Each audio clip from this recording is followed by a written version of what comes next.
Hello and welcome back to our final episode of YMCast for this year. Merry Christmas, everyone. I hope you are having a wonderful time of it over the festive season. At the moment, I hope you'll have a wonderful Christmas, however that is going to look within COVID. I am all dressed up for today for our final episode of this series of YMCast. As always, we will start in prayer. Heavenly Lord, thank you as this crazy, wild year comes to an end. Thank you for all the good things that happened in it. That it may have looked like a very dark time, and we went through some very dark days indeed, Lord, but we know that you are with us right here throughout our darkest, through our best times and our worst. You are with us always. Amen. So we start this week's YMC cast with the 12 Days of Christmas, a very popular song sung around this time, but perhaps not in a way that you had ever seen it before. It's a 2020 version. Right, are we looking? 1, 2. 1, 2, can you hear me? Yeah, okay. Hopefully you're all in the waiting room. Same as we practiced, yeah. I'm going to go live because the Prime Minister's coming on and I want to see his announcement. So let's do this, okay? Going live in 3. On the first day of Christmas, COVID gave to me a mask with filters for me to breathe. On the second day of Christmas, COVID gave to me 2 surgical gloves and a mask with filters for me to breathe. On the third day of Christmas, COVID gave to me... Sorry, my body's in the waiting room. 3 local lockdowns, 2 surgical gloves, and a mask with filter to breathe. On the fourth day of Christmas, COVID gave to me 11 pipers, yet they're not. On the fourth day of Christmas, COVID gave to me 4 separate guidelines.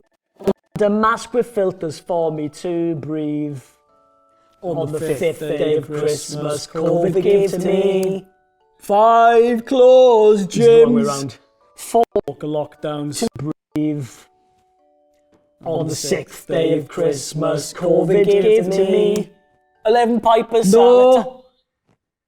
On the 6th day of Christmas, COVID gave to me...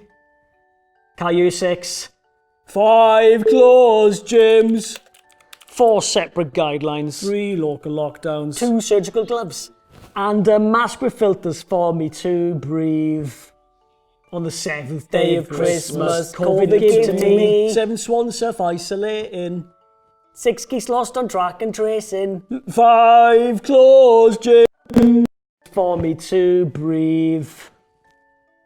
On the 8th day of Christmas, COVID gave to me 11 pipers sanitising.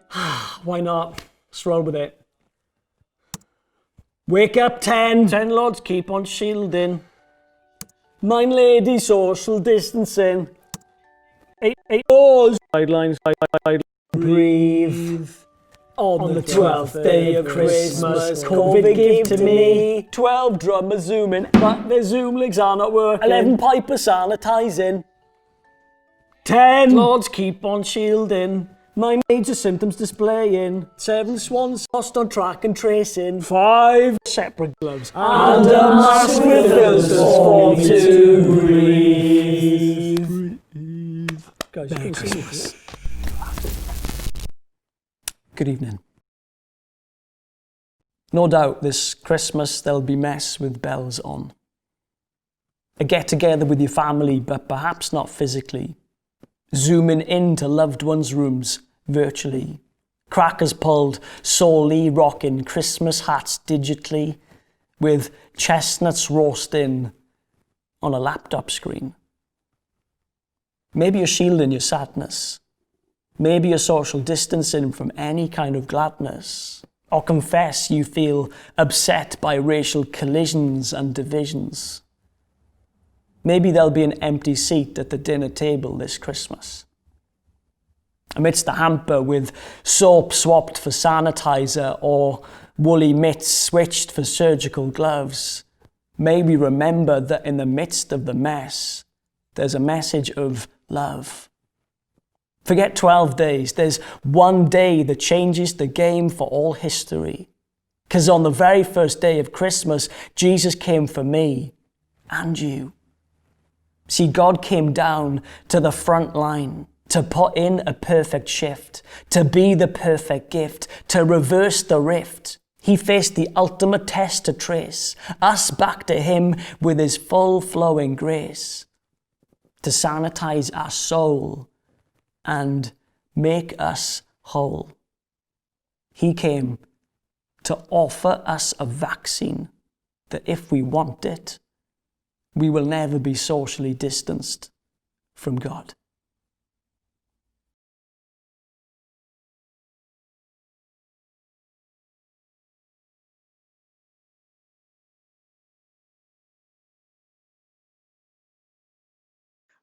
I really enjoy that kind of thing. I think that was rather funny, and as well a very important message for this time of year. Now, normally around in December time, we would have had a church nativity. A great tradition, goes back many years. All the kids dressing up into kind of these large costumes, all the tinsel over their head, and performing those oh so familiar words. Obviously, this year we weren't able to do that due to lockdown and being in Tier 3. So I present to you a spoken word nativity.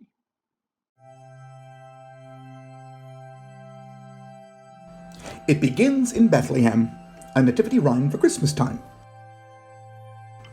A woman called Mary was doing her chores when an angel arrived, but not through the doors. He simply appeared, and she dropped to the floor. "Hello, Mary," he said. "God is with you." "God is with me," she wondered. "But what does that mean? What's this all about? Is it some kind of dream?" The angel just smiled. "Don't be scared. Please don't scream. God is happy with you and will bless you. God knocks down the proud and lifts up the meek, and does mighty things for those who are weak, and blesses the ones whose service he seeks. So sing out his praise. He's amazing. You'll soon have a baby," the angel went on, "a quite special baby called Jesus, God's Son. The heir of King David, he'll sit on his throne, and his kingdom will last forever."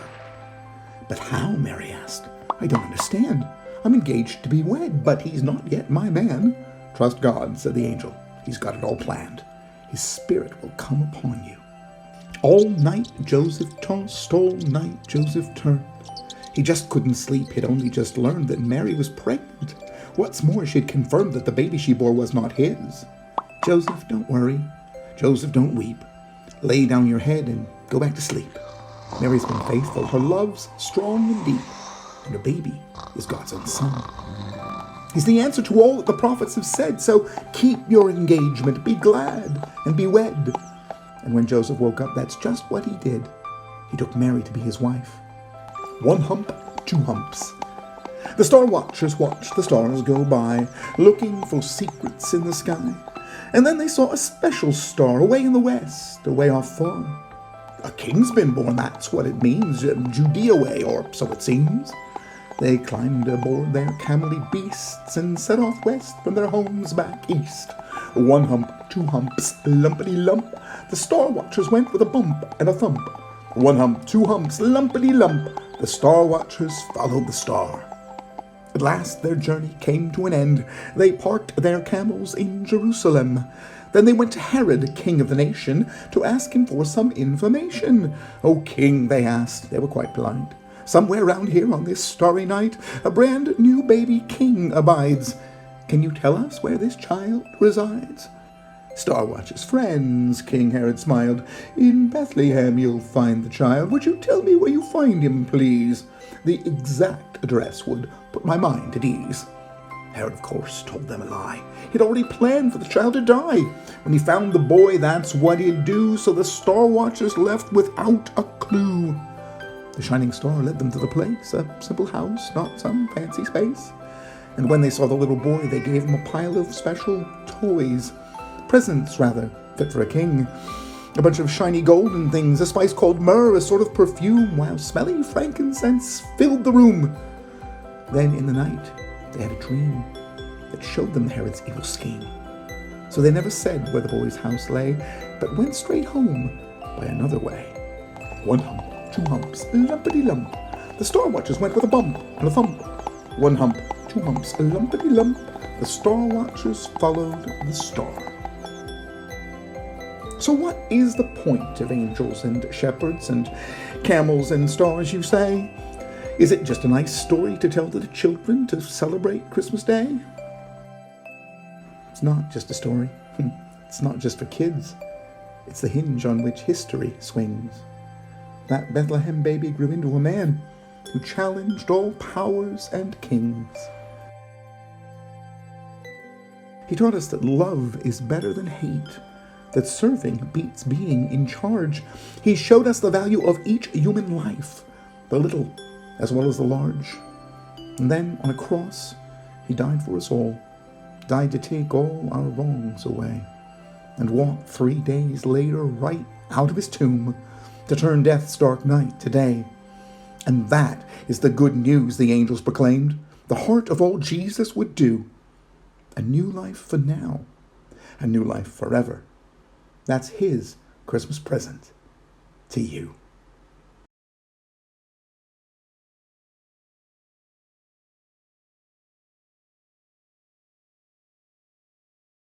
Now, Christmas can be a crazy and chaotic time of the year, but it's also a beautiful and very meaningful time of the year.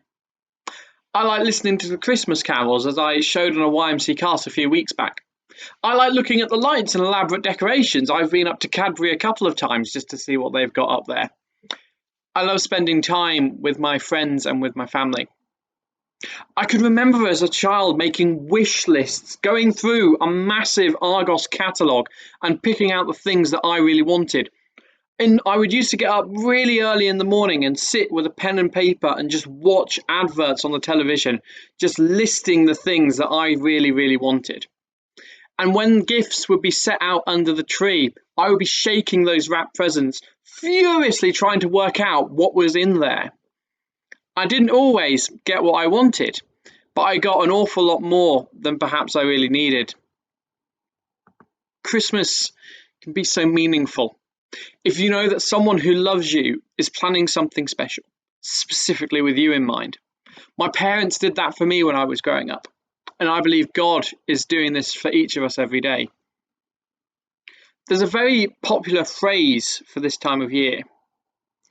Jesus is the reason for the season. Not too long ago, I received a Christmas card that showed a picture of a young boy with all of his unwrapped presents around him. He was almost overwhelmed by all of them. The caption on the inside of the card said, "After all is said and done, it's still Jesus." I'm a Christian, and that's why I find Jesus at the very core of Christmas. God came to this earth in such an incredibly humble way, in the form of a baby born in a barnstall. The Christ child is God's amazing gift to you and me. And that's why Christians celebrate Christmas. God has prepared something great for each and every one of us. A few years ago, myself and some friends went away for a short holiday over the Christmas period. We rented a cabin and just hung out for a couple of days. One afternoon, we went for a wander deep into the countryside. We listened to beautiful Christmas carols and looked at the quiet beauty around us. I will never forget this. There's no tinsel, no bright lights, just the simplicity of thinking about Jesus' birth and enjoying God's creation. My hope for all of us is that we will have those quiet moments this Christmas when we realise what is truly important. Jesus truly is the reason for the season. So I wish you a Merry Christmas and a Happy New Year. It's been great to have you along for these YMC casts as we close up for this year and for season 2 of YMC Cast. We will be back in the new year with season 3. I'm thoroughly looking forward to some of the things that we've got lined up. So I hope you have a wonderful Christmas and a very happy new year. And I'll see you soon.